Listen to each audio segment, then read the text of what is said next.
So we're going to talk about, as Adam said, family history with MyHeritage Library Edition. So throughout this, 25, 30 minutes or so, I'm going to go briefly over, who we are here at the Library of Michigan, give you a little overview of our collections, then I'll go right into talking about MyHeritage Library Edition. And then I'll go into a short demo because then I want to be able to field questions from the audience if you have things, and we'll just go from there and pray that we have no computer problems, as I am right now.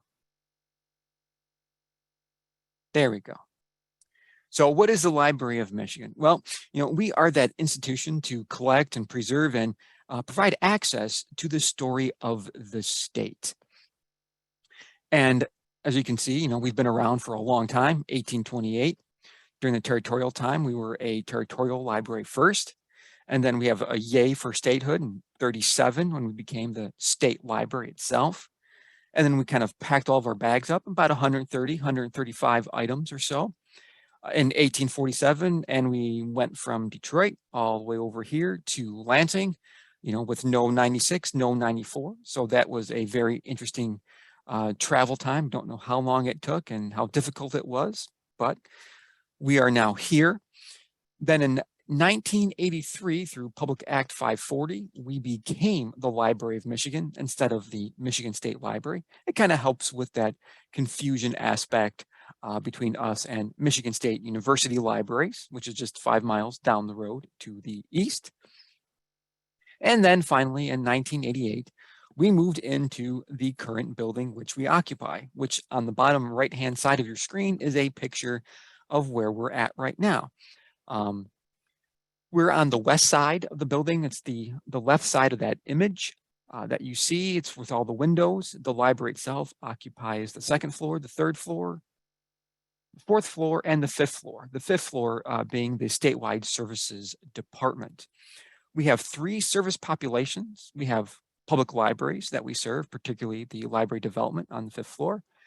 We serve state workers, the legislature, the judicial branch, and so forth. And then researchers, patron, Michigan residents who are coming to us with maybe questions on mining or the Great Lakes or family history.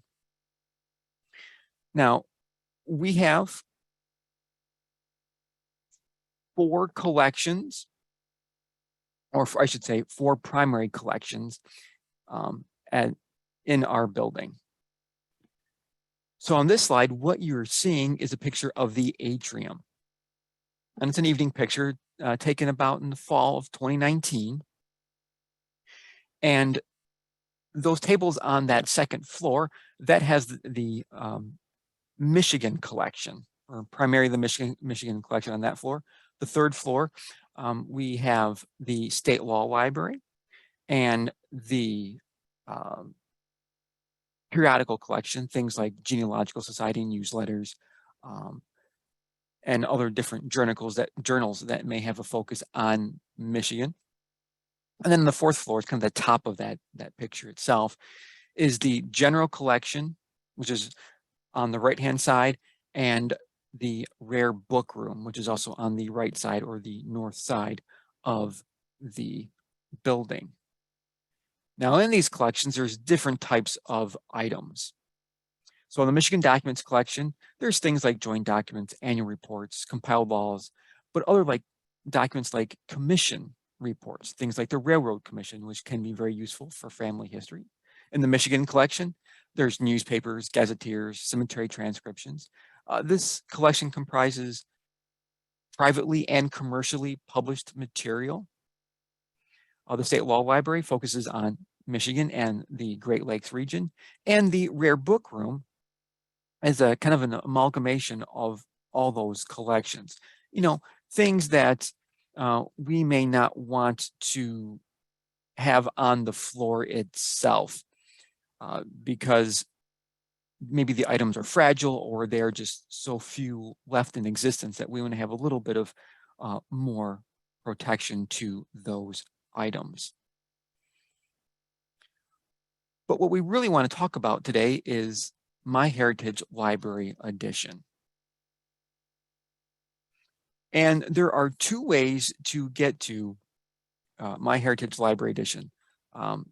First, what I want to mention about it is this database is accessible to Michigan residents who are residing within the state of Michigan, because you need your internet service provider to be in Michigan, a Michigan internet service provider.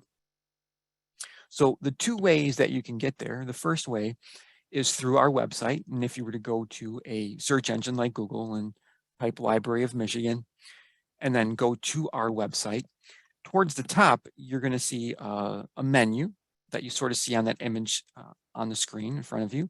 And one of the choices will say for the public. And once you click on that item for the public, there will be a left side menu that you sort of see on that image as well. It says family history, get a library card, and so forth. But below those items is an option that says online resources for library card holders. Now, you don't need a library card to access MyHeritage Library Edition, but we have a link to it in this big list, and it's an alphabetical list. And then you can go to the M's and you can click on MyHeritage Library Edition, and it will push you into the database. You probably will have to click one more time on the phrase MyHeritage Library Edition to fully open up the database. The second way to access MyHeritage Library Edition, again, being a Michigan resident and being within the state of Michigan for the internet service provider, is by going to mel.org. When you type in mel.org, mel.org, the page should look a little bit like you see in front of you. Once you are at that page, I just want to mention just a few things here. For those of you who are Michigan residents, you may be familiar with MELCAT. It's one component of this Michigan eLibrary. It's that interlibrary loan feature where if your local public library participates in MELCAT, you can borrow items from other libraries and have them sent to you. Well, another component of the Michigan eLibrary are a bunch of e-resources, databases. And if you were to click on that choice towards the top menu, it says e-resources. You're going to get a alphabetical list towards the bottom, A to Z, and you can click on the letter M. And within the M, towards the bottom of that list is MyHeritage Library Edition, and you can click on that link, and it will then push you into the database. But there are a bunch of other different databases within the e-resources, and you can browse them, alphabetically. There's things on how to fix a car, different academic type journals, like I'm trying to think of some. I think it's Expanded Academic and others that can be very useful for research purposes. But for us, we want to click on MyHeritage Library Edition. And if you were to do that, that search page, that main splash page on MyHeritage Library Edition is going to look a lot like what you see on the screen in front of you. And when you look at the screen in front of you, a lot of you who may have been doing a lot of family history research probably see this search screen as being very familiar. It looks a little bit like Ancestry. So the learning curve should not be that great when using MyHeritage Library Edition, particularly if you've used Ancestry before. So just kind of a quick tour here. This is the search fields area where you can type in names and place and keyword. Towards the upper right-hand corner of those search fields is the advanced search phrase. You can click on that and expand and get more fields to search by. Below these search fields is a map section in which you can click on different areas on the world map to filter down to certain collection areas. And then there's the categories on the right, and we're going to talk more about those in a little bit. So some information about MyHeritage. As we say here on the slide, it's over 6 billion historical records and counting. It's family history. Just like Ancestry, it contains 2 different versions. There is a consumer edition where an individual can get an account, or a library edition, which is what we have. And like many databases out there, like Ancestry, there are differences, but primarily 98% of the records are the same. Some of the differences is that with our library edition that you can access through Mel, you don't really have the ability to build a family tree, receive matches and collaborate. But the other bulk of the records should be the same. So just like Ancestry, just something to keep thinking about when you're using this database. So what kind of records can I find here in MyHeritage? Well, you're going to find the full US Census, 1790 through 40. You're going to find things like death records and marriages and births, depending on what has been scanned or what they've got license to put on the database. You might find newspapers and directories and yearbooks, passenger and immigration lists, maybe some wills, maybe other military type records. Most of the records do focus on North America and Europe, but there are records from other regions like Brazil, Mexico, and so forth. Something to keep in mind when using MyHeritage is there will be links that will take you to other locations outside. Things like Find a Grave, maybe Library of Congress's Chronicling America, Family Search, and so forth. So just keep in the back of your mind as you're researching, or I should say using MyHeritage, you might get bounced to another database. I'm going to click to the next page. I'm going to just stay on this page just for a little bit in case you want to write down that URL, that address, https://mel.org, library staff, e-resources. There are more links to some YouTube channel content on using MyHeritage through that link. It may be useful for you, or it may be not. I just wanted to make you aware that this is out there as extra help. I'm going to pause briefly here to let some people write that down if they need to.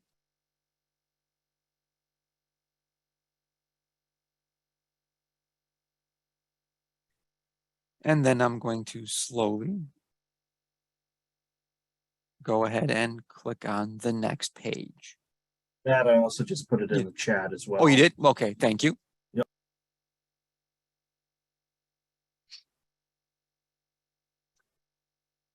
I think it's always really useful and helpful to have some searching tips. And these tips are kind of good across many different databases. Things like being consistent in how we're typing locations, like in the place field, things like townships and county and states and countries, using specific wording and phrasing, like Lansing, Ingham, Michigan, United States, so that you're replicating the search. Also, learning what that database may or may not use as wildcards. Does the database, like MyHeritage, Ancestry, or others, use like question marks to replace a single letter in a word? Or does it use an asterisk to complete a word with multiple variations?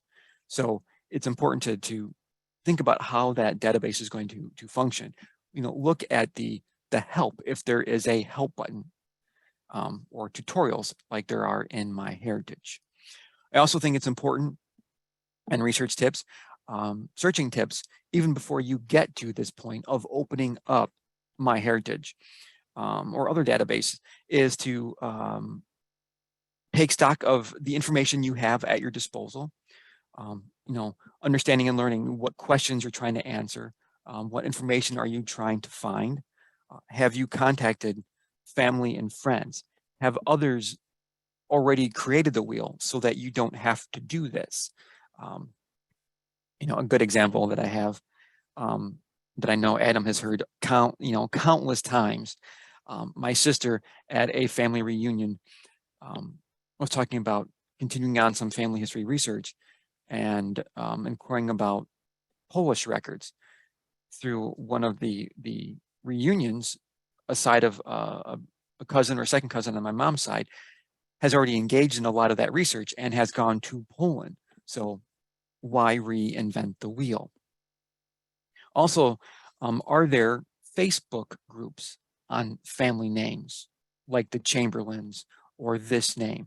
Again, is there work being done already that you can help exchange information to help each other out? Contact your local library or your local genealogical society. Maybe there are other individuals who are working on that family itself that will help you build your family story. So I'm going to go ahead and move on because I want to go back now to MyHeritage, because in addition to those search fields that you can type in with the information, I mentioned the maps, and those are at the bottom of those search fields. And as you can see, the USA is green, but you can click on the different regions and the database will filter down and bring up a screen of search fields, the same ones like name and place and keywords and so forth, that are just filtering down to those record groupings that contain information for that geographical region. So it's a really good way to narrow your search, or to even start at the beginning if you know the area you want to concentrate on. You can browse the collection catalog, okay, to narrow your search. I think it is important that when you are looking in MyHeritage, under the different categories and different collections, you might see the word new in red. Usually it's outlined in red, and that's an indication that there is new material in that collection. So if you've maybe one day or 1 month back in June used a collection, came up empty-handed, go back to that collection in MyHeritage. See if there is a new, the word new right next to it, indicating things have been updated or added to that collection.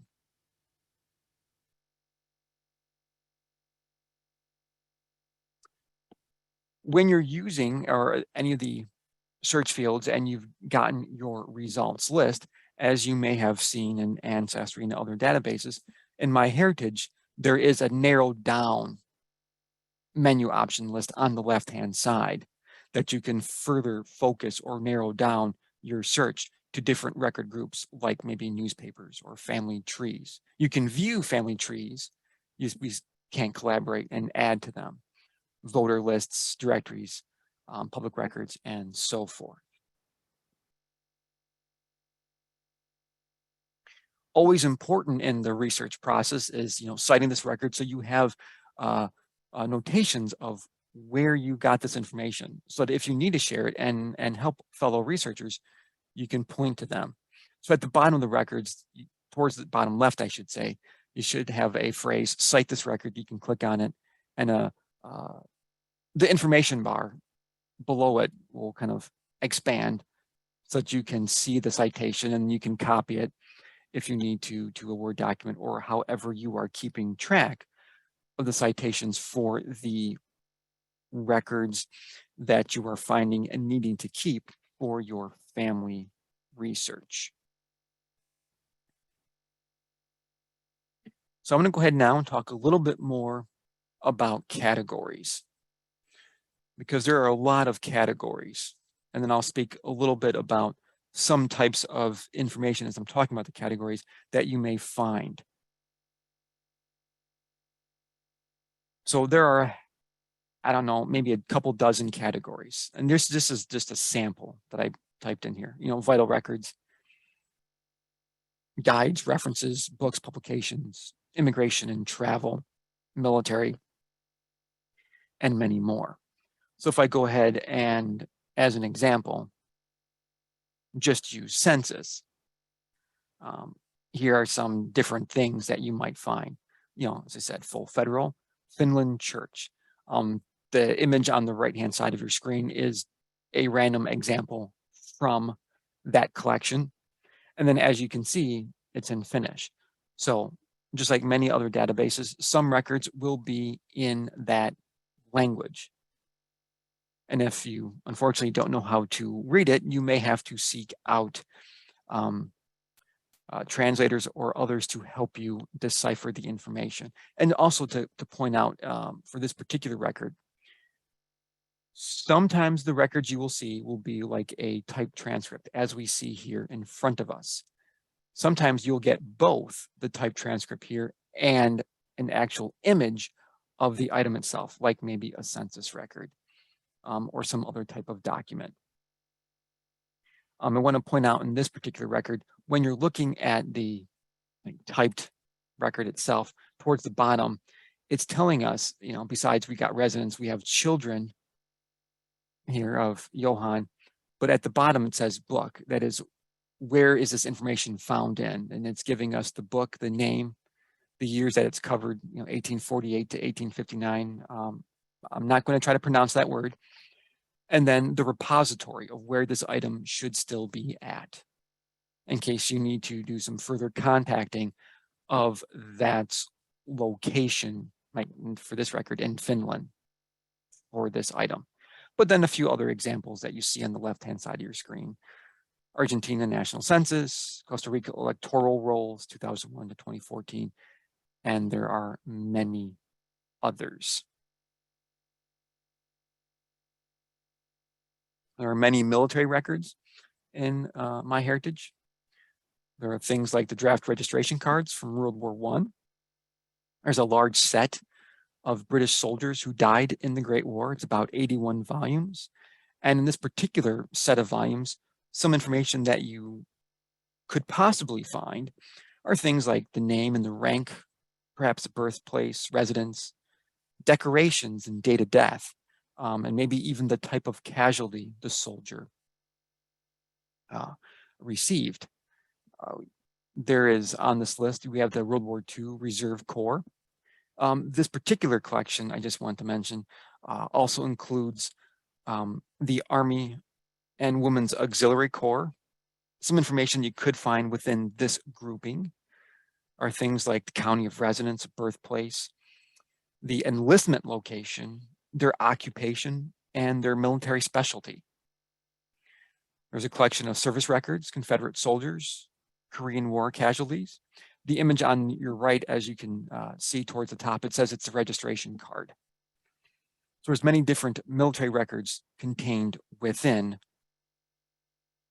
MyHeritage Library Edition. This next image is just another image of a military record. I believe this should be a example of, I think, the bounty land warrants from the Revolutionary War, a typed version. The guards. Yep, the guards of the Revolutionary War were stationed at, cannot quite read that, barracks. So this is the information that you're going to find. The records are going to be different types and different formats. So when we get to like a category like immigration and travel, you know, there are many U.S. naturalization records here and immigration records. The one below should be from the Ohio naturalization records, 1800 to 1977. But there are many others, things like from California and Southeastern and New York and the Eastern section. What I want to mention about at this particular junction is when you see dates in MyHeritage Library, MyHeritage Library Edition, like we see here with the Ohio County Naturalization Records, 1800 through 1977, is that date range is where the bulk of the records are contained within. Do not just look at the dates and say there's nothing pre-1800 and there's nothing post-1977. There may be a chance that there's something pre that date or after that date that's listed in MyHeritage. So those date ranges are just where the bulk of the records occur. So there might be some outliers on either side. So it would be worth your time and effort just to run through that name as a search, just to see if something's there. Something I also want to mention at this point, and it will make more sense when I get to the actual demonstration in a few seconds from now, because it's better to go through the demonstration and actually just run some general searches, and Adam will help me with some suggestions of search terms and whatnot, is when you go into any category, like immigration and travel, or record group, like U.S. Census, maybe, you know, the 1850 census, or this particular naturalization, Ohio County naturalization records.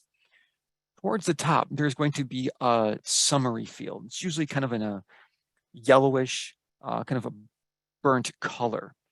And that summary field is important to read for each category and each collection, because it will provide you more information about that category or collection, particularly maybe if some records were left out or if some records were destroyed. There is, I believe, some wills, a collection of wills out of Ireland, where that summary, when you go into that particular record group, the summary explains that in early to mid 1920s, unfortunately, there was a fire and the records themselves were destroyed. The only thing that survived were these index cards that at least provide the information that something occurred and something was in this record group based on the name searched, but the records themselves were destroyed and what happened. So those summary fields are very important. So what I'm going to go ahead and do now is I'm going to share my screen so that we can do a quick database demonstration, so then we can open it up to questions from all of you. So bear with me as I do a new share here. Find my screen.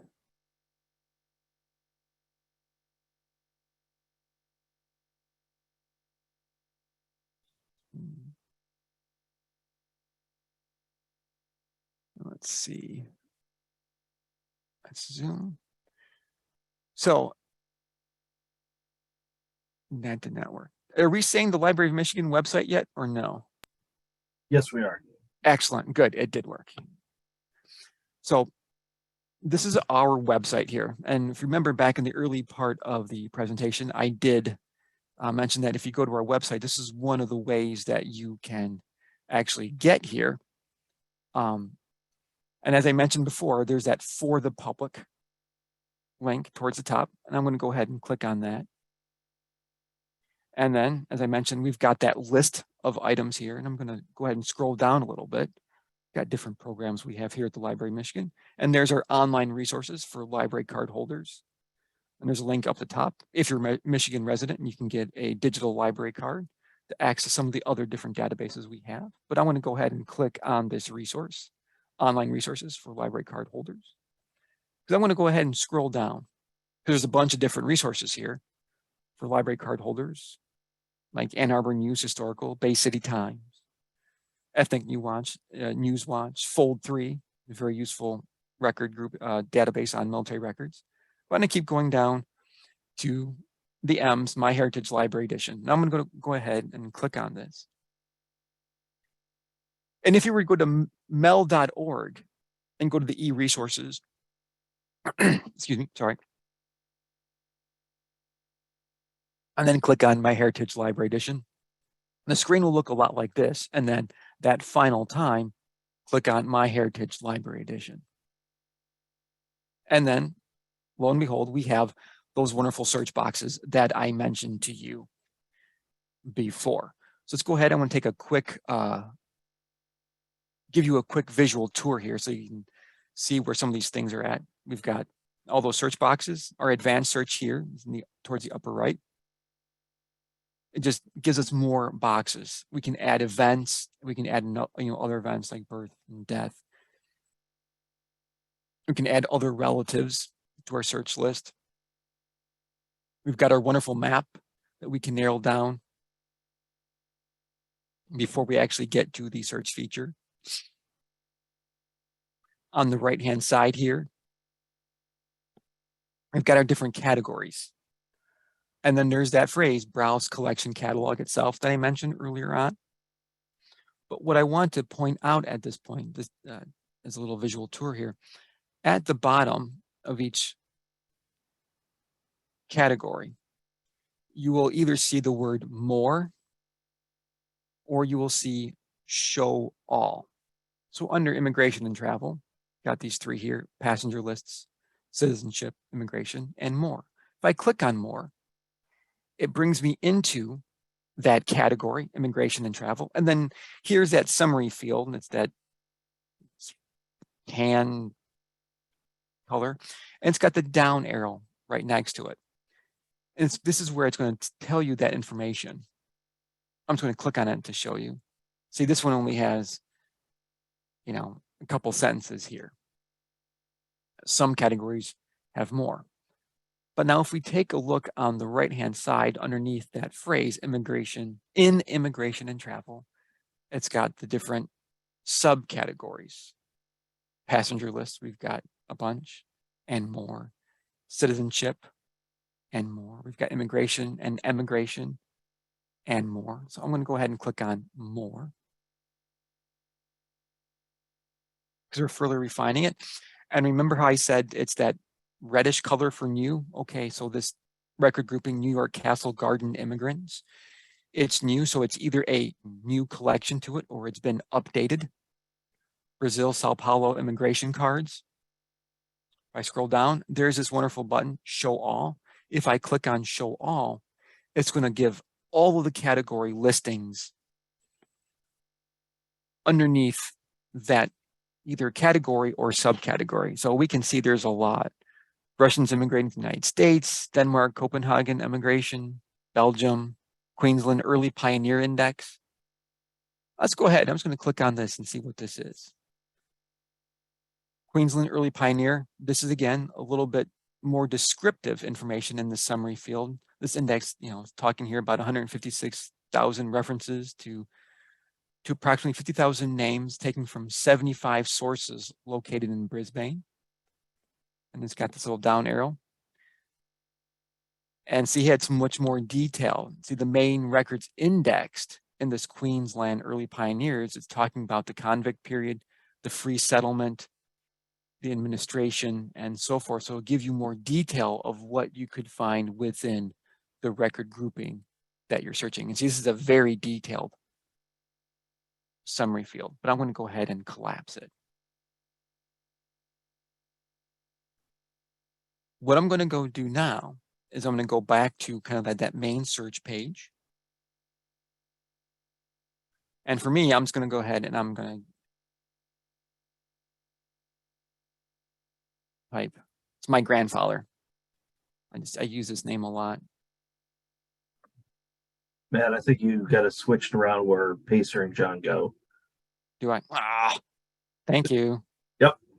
See, that's why it's good to have two people, one to catch the mistakes of the other. There we go. We'll just leave it at Toledo and hit search. Just so you can see that when you get to the results list, we've got, a bunch of newspapers that are coming up here. So you have the actual record that you can click on. And now I'm just going to click on this example just to show you. Okay, here we go. So towards the top, whoops. There we go. So towards the top, it gives you the publication, the date, the period, what the item is. This is a newspaper. And then a little bit about the text based on the search term. And then if there is an actual record itself, it'll put it in this little view area. And then you can have these little arrows to go to the left, go to the right, and so forth. I'm going to go ahead. I'm going to go back. So I'm going to point out a few other things from the results list. Remember if I said that we've got this wonderful narrowed down by category. Here we can, on the left-hand side, we can do family trees, birth and marriage, immigration and travel, books and public publications, but there are also, some school and university yearbooks. So let's go see if we can find a yearbook here. Central Catholic, John Pacer. It's not related, but I'm going to click on it because if you have not used MyHeritage, there's a feature that I think started fairly recently. It's this colorization feature. For some reason, it's turned on right now, but you can go back. You can toggle back and forth using this color and black and white button here. So this is like the original scanned image of it, but we can colorize it. Now, it's not a 100% accurate colorization, but it gets you a good approximate colorization. And I think Adam has a better example from a family member about how different the colorization versus what it was actually like in reality. Do you remember that, Adam? Yeah, so one of the other times that I was doing a present talking about MyHeritage, we brought up one of the yearbooks for Barton High School, which is where my mom went to school. We were able to find my mom and her brother. So you got to see the pictures of like the graduation gowns, and I showed the picture to my mom and said, "Well, what was the colors that they were using?" Because when MyHeritage colorized it, it showed white for the women, which was correct, but he was showing the male graduation gowns as a dark blue, when in reality it was a dark maroon. So it's always good to not always take it as face value when MyHeritage is colorizing these. It's giving an approximation, but not necessarily the most accurate version of what the image is in reality. Thank you. Yep. So I'm going to go back here, and what I'm going to do now is I'm going to go back again. So I'm going to go back to that results list. Scroll back up here. Oh. All collections. So I'm back to the results list, but I want to go to all collections because I want to, in a sense, turn off just schools and universities and yearbooks to get everything back. So now I'm back here to everything. And I want to focus on census and voter lists now for John Pacer, just to give another example. So I'm going to click on this John Pacer. This is my grandfather. And the reason I want to get to this record is just to show you, when you scroll down, you pass all this type transcript information, residence, same house, and this usual type information. Below it, you can access the record itself, and you can use this button in the upper right-hand corner to get to a full screen mode that you should be able to see in front of you. Or you can exit back out of the full screen mode. What I also want to point out is when you're in this full screen mode, you should see a very faint looking printer icon that you should be able to use so you can print the record off if you choose. So I'm going to go ahead and exit out of this mode. Because the other thing I want to point out is when you're looking at any record, whether it's a census, yearbook, or other items, scroll down to the bottom right here. And unfortunately, there's nothing here. I'll have to see if I can find a record that actually has it. But at the bottom, down here, should be other suggested records to look at. So there's nothing here, but we do have this Cite This record here that I mentioned before. So I'm going to back out and see if I can find a record that will have that option. So I'm going to click on another one. I was foiled again. One last try. before I will ask Adam if he has any other particular search topics that he wants me to demonstrate before I open it up to questions. Actually, Matt, if you Yeah. go back one, because I think this is something that's important to point out, Okay. is you see it just brought up the Toledo Blade, and I think it's important to acknowledge is that some newspapers do come up in MyHeritage, but it's not as extensive as what you're going to find elsewhere, for especially with relation to newspapers. Because I think when I've looked at it before, there hasn't been too many Michigan newspapers in here, but there are some collections that are indexes. So you can sometimes use MyHeritage as the index and then find either a digital newspaper on some other platform, whether it's through newspapers.com or ProQuest database or something like that. Or if all else fails, you come visit us and you find it on the microfilm. Or you can send us an email or give us a call. And depending on the question, we may be able to take that information down and help you look on the microfilm. So let's go ahead and I want to go back to that record. Just one last try before we open it up to questions. Darn it. And I thought John Pacer I was foiled. I apologize for that. At this point, I want to open it up to questions from the audience, because I know that was a really kind of a quick cursory overview, because this database, like Ancestry, I think the best thing that I can recommend is to take time, sit down, and to use it. Don't just use Ancestry and don't just use MyHeritage Library Edition, because there is a lot of similarities, but there are some differences. And I know when I do some family history research on my dad's side, the Pacer side, I have much more success with MyHeritage than I do with Ancestry. So with that in mind, let's go ahead and open the chat window here to see what we have as questions. Well, one that we did have that came up a little bit earlier that I think is a good thing to just go back to is somebody was asking a bit more about the wild cards. And so it's good to point out that the question mark with a wild card is where it's going to replace a single letter within a name or a word. So one of the examples, like with the word John, if you wanted to replace the O and see if something else came up. So if you put J question mark HN and then last name in Pacer and see what came up, then it's going to give you, if there is variations, like if they use an A or if it somehow got accidentally included with something like that.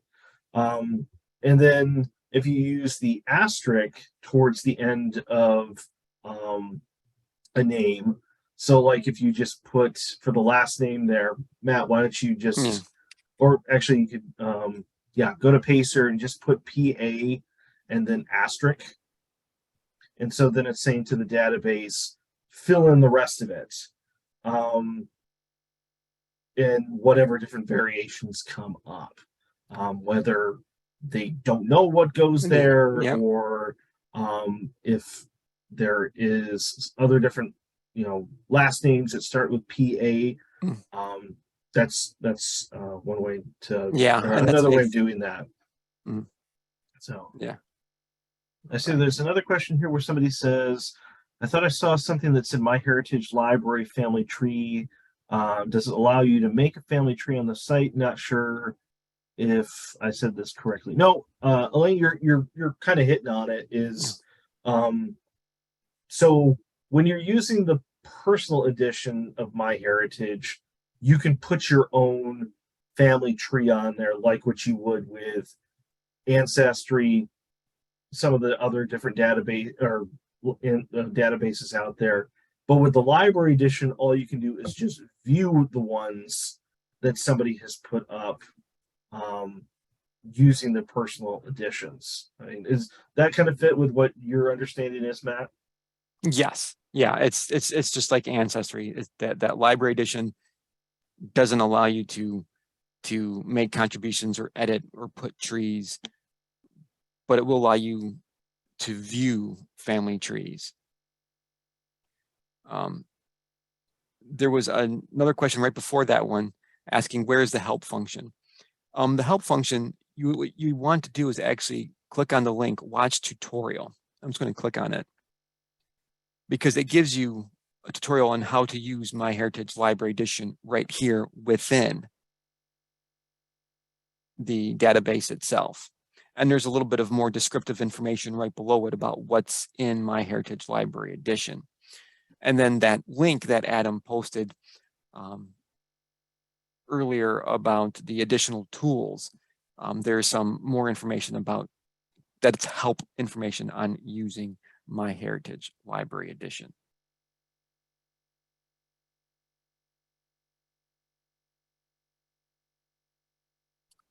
Emails. There's another question. So you can print out a copy, but you cannot download it or send it to your home computer via email. Let's go ahead. You should be able to. I think go ahead and bring up one of the census records. Yeah. I think it just depends on what view that you're in. Mm-hmm. So, and then go back down and bring up the actual image of it. Let's see. I see the print, but I don't see the download. Well, try right-clicking on it. So there is where you can hit Save Image As. Yeah. And then that way you can save it to your computer. Mm-hmm. And then email it. Yeah. But I don't think close out of the exit full screen, Matt. Yeah, I didn't see. Yeah, I don't think it has the ability to. Not like Ancestry, as the question is asking, where it's that button where you click on and it generates some type of form where you can email yourself or someone else the record itself. I'm just looking down the record in case I miss anything, but no, see, it just allows you just to print. Yeah. And that might be, I'm not going to say that's 100%, maybe that there is some type of licensing issues that are coming in the way of that feature or that function. So I would say that any record that you're looking at and you're in that full screen mode, and there's that little print icon that I pointed out, look next to that print icon. If there's going to be a download button, that chances are that's where they're going to put it. See, somebody also asked a question. If you cite the record, does it create a permalink that could be emailed? That's a good. That one right there where it says record. Yeah, record. It gives you the address here. The issue that I would say with this is I don't know if you were to email this permalink to say someone in Ohio, if they can open it up. I would say not, because the database license is wanting a Michigan internet service provider. It wants to know that you're a Michigan resident. Now, the one thing is if there is because it says in the URL myheritagelibraryedition.com /research. So if there was a subscribing library outside of the state of Michigan that used MyHeritage, and I don't know if what other states have that, or what libraries say, like if Toledo Library did, or Harrisburg, Pennsylvania, or something like that, if they would have that on there. Now with the census, that's something that Ancestry and Family Search are going to have someplace else that you could potentially get it. But if it's something that's a unique item to just MyHeritage, then that adds a different wrinkle to the whole thing. Yeah. Other questions? Yeah. Or comments? Got two librarians from the Library of Michigan. They aren't always together at once all at the same time. I want to start my video. I haven't been I'm going to chance it here with all of our issues at the beginning.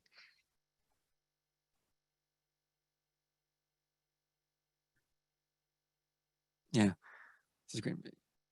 Yeah, I just want to emphasize, use both. Use MyHeritage and use Ancestry and see what you find as you're building your family story.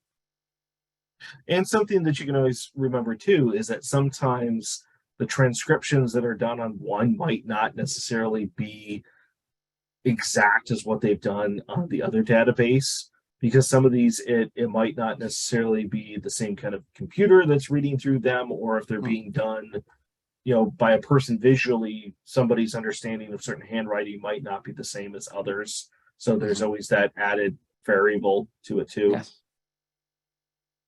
All the challenges of researching family history. Yeah, and then X doesn't always mark the spot. Yeah. But then if X isn't finished, then that just throws another wrinkle into the research process. Well, I think, Matt, if you don't have any other things from here, then maybe why don't you bring up do you have that slide that's got our contact info on it? Yes, let me go and do a new share.